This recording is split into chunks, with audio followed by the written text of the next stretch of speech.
We are right now, as you can see, we are here in Paris at the RM Sotheby's, and today later on we will go and visit the Retromobile. And the reason for being here at Sotheby's is that I've been called up by some customers, some clients owning an early Roadster, and they said, how can that be? Sotheby's is promoting a car.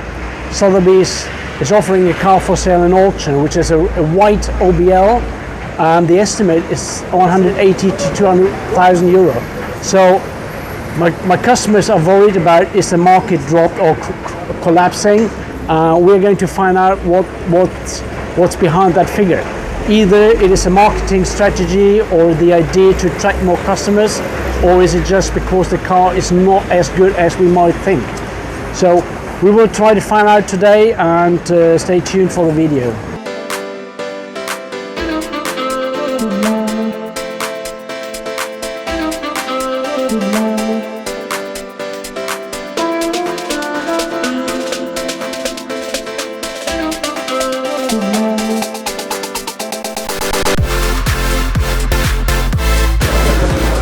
Yes, and here it is, the OBL, and actually we are wondering why the estimate is so low, and I'm trying to figure out what that is and why it is that low.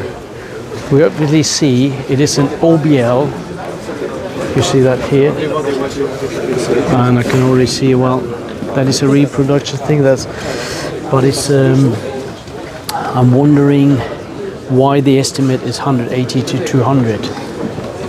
I think it's written over there. We can get a shot there.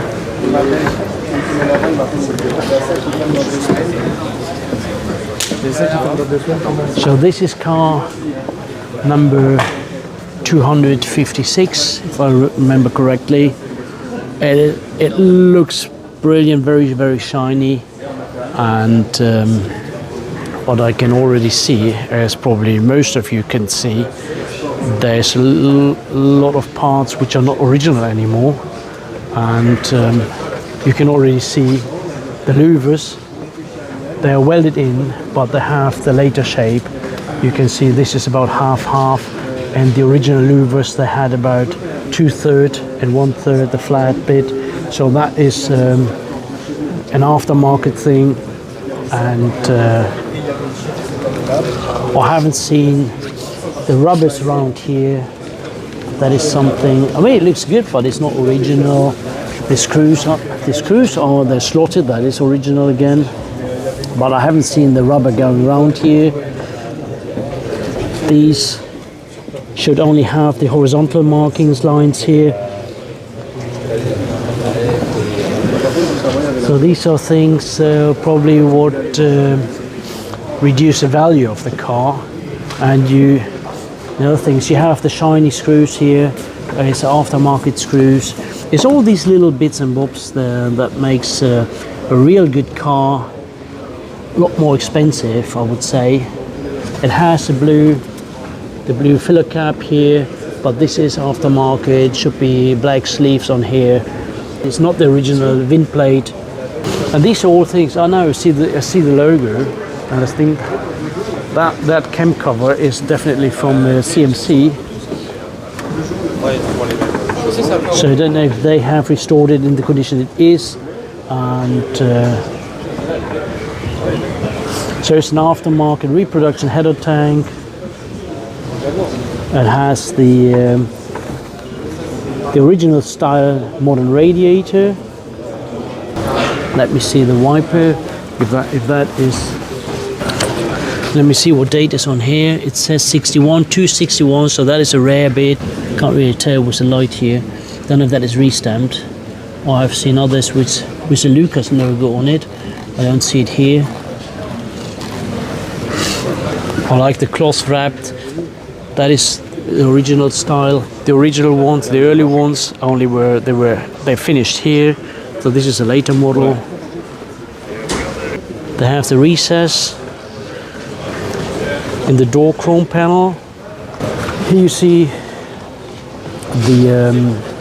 these screws should be slotted, and here they have the Phillip head screws, and the fitting of the lights are not really good. You know, it's kind of space in here. And here's something, I don't know if you can see that, but usually you should have here, you should have a groove line where you weld the fender to the trunk floor, and you should be able to see the spot welds. And usually there's a line, as you know, the same on here. So this is all filled up, and that shouldn't be that case. And so a lot of few little bits and details. The license number plates should have the butlers on there. You have the flat aftermarket wheels, which are not the original ones. The original ones go a lot deeper in. They have a far deeper recess here. So these are all, but they all look brand new. It all looks good, and they certainly have done a good mechanical job. This again here, there should be an arrow with 2 lock on here. So this is an aftermarket thing. So on here, and then we have the steering wheel. The steering wheel itself is an aftermarket, because you see the sharp corners, edges here. The original ones had a round profile. The horn push here is an aftermarket, and you see here it's screwed on. The steering wheel is screwed to the hub, and I wonder why is that. Why would you spend that much money and to have a reproduction steering wheel and horn push in here? You wouldn't walk around with a fake Rolex, and maybe that is reflected in the price estimate, that people became aware of what is original, what isn't. Because usually these cars should be, I remember years ago, these cars were about 400 to 500,000, and so that is probably the reason why the estimate is so low, and buyers became aware of what is original and what isn't. And okay, these things can all be fitted or fixed afterwards. They can still be adjusted, but the thing is, you need to spend so much time to find all the original bits. That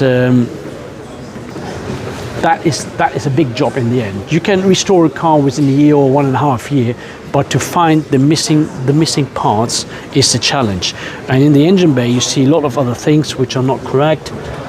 This is a later style from around September, and it should have the Niver code, which are more chunky, and this should be in here. You see I mentioned that before, the header tank with a white flange. That's the aftermarket thing. What I like to see is they have the original nylon nuts here that I love to see. The brake, the pedal box looks all nice. Let me see the sheeny clips. Like could possibly be originals. A lot of small things really which would bother me. It is not that the car isn't good, but it has some room for improvements. I can also see the front suspension should be black instead of cut plated. You see here, these should be black. The hose is correct there. You might wonder why that aluminium hose is going down. That's for the crank housing.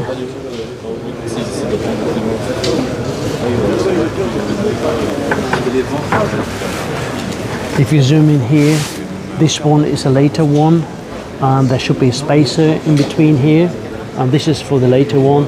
The early ones had a spacer in between here, mounted with a screw.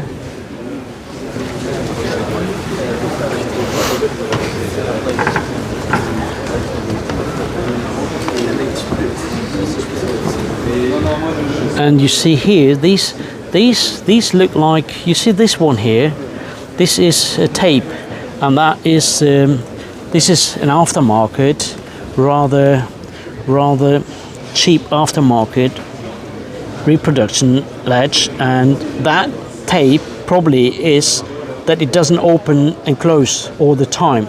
So that probably is the purpose when you close it, that it should stick there. The original ones, they flap in and they stay like that.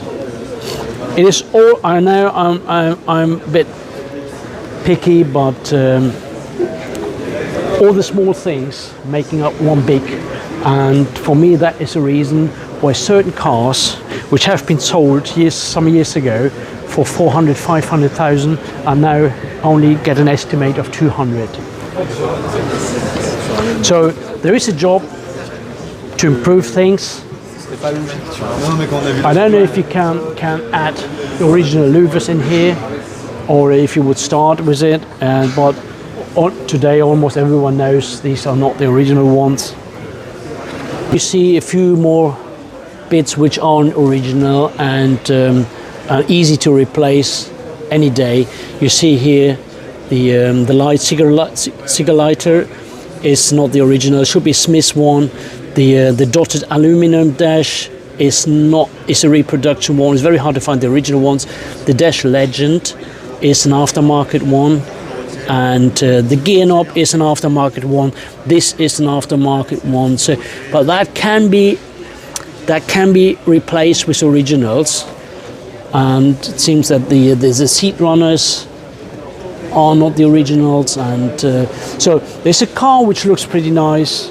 It is an OBL car, but for me this is a normal Roadster, not in the league of a real OBL car, but certainly worth driving, or might be good purchase. And when you like, you just the wrong bits and you will have a good car. Haven't driven it, that's the other thing. You never know what's behind it, how the technique is. But obviously I'm wondering myself, why do you stop on obvious things and don't invest so much time and maybe money? So if it's that difficult to find the original steering wheel, that explains why the other cars are a lot more expensive. The horn push, I mean, there are a few out there. It just takes a lot of time to get things right. It is the extra mile you have to go to make it all a little bit better. And it's not one time you need to do the extra mile. It is 20 times, 30 times you need to do the extra mile. You need to change the barrels here. You need to try to get a legend. You have to replace the cigar lighter, even though it's all small bits. What I'm saying is the enthusiasm. Well, I'm missing here a bit, but as I'm saying, you can always improve it, and if the rest is good, then you can get a good car if it remains the same estimate as this. And well, that's the only E-Type I'm seeing here. I see a lot of other fancy cars, and guess who's here? You all know him. Hello, everybody. World famous Richard Michael Owen. So I met him here in Paris. It's so good to be here with you. Such a pleasure. Here in Paris. Yes. Beautiful cars. Does it get any better than this? No, I love it. I love it. It can't. So we came here, as I mentioned in the starting, that we were discussing this car at home. Some people were wondering why the estimate is so low. What did you think? 180, 200,000 is a bit low, isn't it? Well, I guess I'll start with how this car came about and what we're really looking at. Because if you go and look at the history file of this car, you can see that it was purchased as kind of a restoration that was incomplete out of France and then delivered to England. And if you know anything about buying a project car, what happens? Yeah, you're missing parts. Parts go missing. We all know that. Yeah, so when I look at this car and I look at the file, there's just so many parts here that are replica. And I know you're a purist, so that is demerits against a car that you don't have original components, especially the little things like the washer bottle or the steering wheel or the shift knob. But all that, yes. You have to say that it still has its original head, original cylinder block, original transmission, original differential, So most of what you need to verify a car, matching numbers, is here. Is there? But it has had a lot of new components put in. That's what often happens. These are parked somewhere, and then parts gone missing, and it takes so much time. But on the other side, to restore E-Type today, how much is that? It's really expensive. It's a lot of manual labor, right? And I hear numbers of 1,500 hours. And this car probably went through that process. It definitely needed a lot of work. I saw in the records it actually has even new chassis legs. So they went really far in the metalwork with this one. And then today, when you listen to other workshops, they say a serious restoration is about £200,000.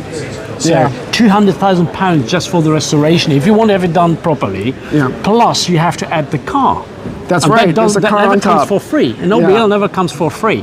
So they say in the description that this restoration was £180,000. Okay, so then we have the cost of acquiring the car, shipping it to the UK.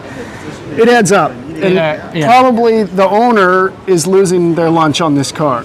Most likely, I mean, a couple of years ago, in 2015 to 2018, these cars were sold for 400,000. There was some big prices realized, and people on Bring a Trailer right now are seeing lower prices for E-Type, so it's hard to really justify in just looking at the numbers restored an E-Type. But if you have the passion, if you like this certain example, if you like the color combo, why not? Go for it. Yeah. When it's a low estimate, I would say. You could make a bargain here, but we have to say there's a lot of small details which are not right. And if you're a purist, you have to you want to get things right, it will take you some money and a lot of time to make everything. But not everyone is a purist. This is probably a very nice car to drive. That's a good point. It is a solid car. If you take it as a Roadster and not as a special, valuable, collectible OBL car, so you're fine with that. And then 200,000, 250,000 would be a fair price for me. And then it's up to you. All these small bits and pieces, you can always adjust if you like to. Or you just enjoy and drive it, and then later you sell it for less. Yeah, we know CMC does good work. We know CMC have done a lot of work to this body and the chassis and the monocoque, and we know that work has been done right. So it's a good basis. Now, if you were to buy something like this and take it to Michael Lemke and get the right shift knob, get the right steering wheel, get some of these replica pieces and replace them with something a little more authentic, it could be really show-stopping. It is. Maybe not to the high ends, because you have seen the louvers are reproductions. They have been put in here. Okay, so you're coming close. How can you tell these louvers are reproduction? I'm curious. You see, it's pretty easy. You see these waves, and they're about half. So the flat part is about half. Right. On the original ones, this flat stripe is really short. Oh, okay, so it's mostly a louver with not much of a flat section. See, we're learning things here today. That's why I'm so glad to be here in Paris. Richard, you know everything about E-Type. No, I don't. No, this is always learning. Today I just learned about these louvers, and these are welded-in louvers. There are later ones, a later style, which are about half the upright and half the flat. Yeah. The originals have that lot shorter, the flat bit, and this wouldn't be there. And when you would measure them, they actually have a different dimension. I believe the originals are a bit wider. Yeah. Okay. So that is the thing. This is something you can't fix easily. Okay. Now, what I'm really curious about is these early 61s. Can this open? Yeah. Does it open? That's right. Yeah. Yeah. Okay. It should open, right? Yeah. Further. Yeah. So what I'm curious about when I look at the bonnet of an early car is that it should be spot welded to the outer shell, and it looks like this one is.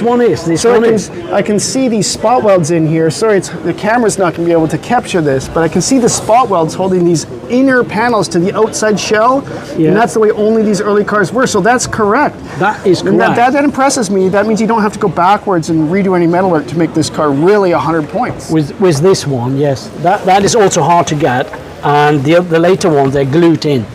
What do you think of this CMC Jaguar tag? I think that's kind of corny, but with this restoration, I wouldn't even.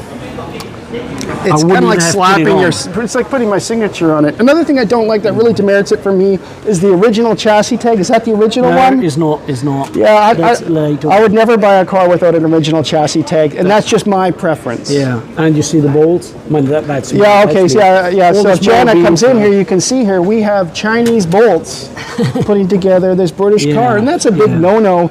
I think even on the strut towers here, I see a JH ball. I like these. This is the Yeah, original one. yeah. So yeah, look at that, the tall, not I like that, you know, it's only a short bit coming out here. and then the plastic button should be white, not black. There's just little things here and there that can really make this the next level. It could, yeah. But I've seen another thing, and I wonder if you noticed that Yeah. underneath the trunk. Okay, let's go there. This is what I'm always looking at to see how much bodywork has been done. And this is, you see, this is all flat. All right, This so all what you're smooth, so looking what are you for saying? is some spot welds in there, a crease in there. It's not supposed to be perfect. This is better than new. This is over-restored. It's over-restored. Yeah. Originally, you would say, and this is how you can tell it has been touched or hasn't. So this has been certainly primed and filleted, everything here. So on the early cars especially, you should have all the spot welds in there. What do you think about the Pirelli Cinturato tires? They're good. You like them? Yeah, I'm a big fan too. I like how the profile of them. I've driven a lot of E-Types on these tires. It's one of my tires of choice next to the Michelin XVS. Pirelli, I like XVS. to drive. On my cars, I have the Michelin. Oh, the Michelin? Yeah. Yeah, they're so silent. I like how you say it, Michelin. Yeah. Not with the restaurant. So this is nice the way the bumpers sit. Did you see this? Oh, okay, yeah. So that should be a Small slotted. details. Yeah, just little things here and it's there. Easy, and I wonder Yeah. why someone who has the passion and the knowledge, why don't they focus on that? Well, they could, and if It's you easy. want to spend the extra dollars and the extra amount, send it to Michael Lemke. Get it done right. Yeah. Well, you would need to get new license plates. Are those supposed to be butlers? I don't know. Supposed to, but I they see. aren't. They aren't. They Yeah. aren't. This is an aftermarket, so you can make a restoration pretty easy, and it's like a commercial job. You get a car in, get it done. But did you see the horn push and the steering wheel? Yeah. Why would you go around with a reproduction horn push? Yeah, so this is all reproduction. It's all reproduction. The aluminum's reproduction, the shift knob's reproduction. The Legend is reproduction. The cigar lighter is not the correct, should be Smith's one. Okay, I want to make a point about this. So we see all these pieces, and they are replica pieces, but it's really nice to have these parts available when you need to get a car done. Definitely. If I have a Otherwise car, you can fix it, you can drive it. we need to get it done in a month, and you just buy all these components and put them in. It's a real privilege to be at the top of that pyramid. A lot of people have put heart and soul into these parts. They're not all the way there, but they're pretty nice. It looks pretty good. I could sit in here and But, Richard, drive to Monterey. would you put a reproduction or fake Rolex on your rack? Why would you go around? That's a with really good point. Why would you go around Yeah. with a reproduction horn push? Yeah. No, I'm not. I would much rather have the real deal. That's yeah. yes. So we agree on that. So, but still, I mean, you might get a bargain, and these things can be fixed. That is what I'm here to verify why the estimate is so low. And now I'm getting an idea. And did you see this? Which? Can we have the camera here? Let me see if you figure that out. What are we looking at? And the ledge. The ledge. So I don't know what a ledge is. The ledge. Oh, that isn't. You're supposed to. Oh, these things are finicky. So there's a little spring in here. Should be. And these are replica. And even if this was an original, it's so hard to restore this. It's very finicky little part. But this tape here. Yeah, they've just taped it up. Faking the funk. They're faking the funk. Yeah. Well, this is you might be able to. This is neat, right? So this is an early feature. This little bumper that helps the bonnet not latch to wobble down. around. They kind of got halfway here with the leads. So one is the original style top hat lead lead. But here they have this function. I'm not a fan of this. When you go, I've had these on cars before. You go over a bump and then boom, it loses its connection and the car dies. Does it? So if you have one of these battery on-off switches and the car dies, the first thing you do is you wiggle this. Look there. You throw it in the garbage and you put a regular lead on there. That's what you do. Yeah. But they put the early style voltage regulator on here, and these should be originally these were black. And I remember on your coupe, the red one, these butterfly nuts. They're Mickey Mouse. There should be like a Mickey Mouse here wing nut. Is that what you're saying? Yes. With a little bit of effort, you can find them somewhere. It takes time. How about this going in here? I have holes in the bonnet where there should be, you know. Ah, yes. Yeah, it's little detailed things like this, but it's stuff that can be done. Just. But then the question, why don't you do it? Is it because you're in a rush or? Yeah, so there's stuff here that's amateur actually. So there should be bolts here. This wiring should be wrapped up with a loop clamp. I see that missing all the time. This bumper's flaring out a bit. It's not fit right to the car. I mean, it starts adding up when you get really close to it. And that is my reason why the estimate is so low. Maybe I don't.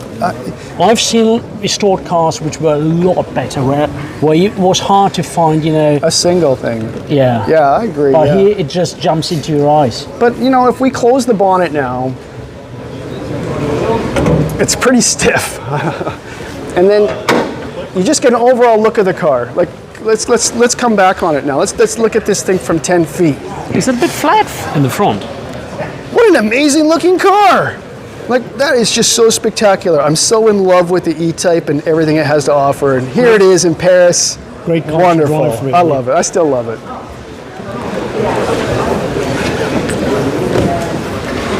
Did you see this? Which up? Oh, yeah, that's weird. Yeah, the rubber's kind of protruding around. That's incorrect. There's rubber in here, too. The sugar scoop is fitted not well. See how it's dipped down in there when it should be? That was kind of rush restoration, maybe. Yeah. But as we said, the car looks awesome from the distance. It is just for the purists. It's just a bit. So there we are, 1961 Jaguar E-Type, 3.8 Roadster. 256. It's 256 here at Arm Sotheby's. And the hammer is going down when? On Thursday? I'm not sure. I'm curious what this car makes. Yeah, it'll be interesting. Let's follow it up with it. If we are so wrong and this goes for 400,000, you never know. You never know. At an auction, anything can happen for no rhyme or reason. So it could go for a lot. It could go for a little. It's anybody's guess. Richard, I know you're an expert. Richard is an expert in all the cars here.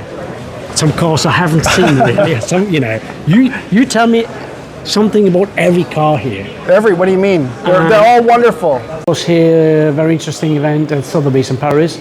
We have seen some extraordinary cars. We have seen one Roadster only, the OBL car. We met Richard Michael Owen, which was a real pleasure. And we talked to Gus, Mr. Garat from Sotheby's, and we will be back here for the auction on Thursday. And we will be at the pre-opening at the Retro Mobile this evening. Recording. Can I ask you a question? Yes, I'm recording. So I want to know what got you into Jaguar E-Type.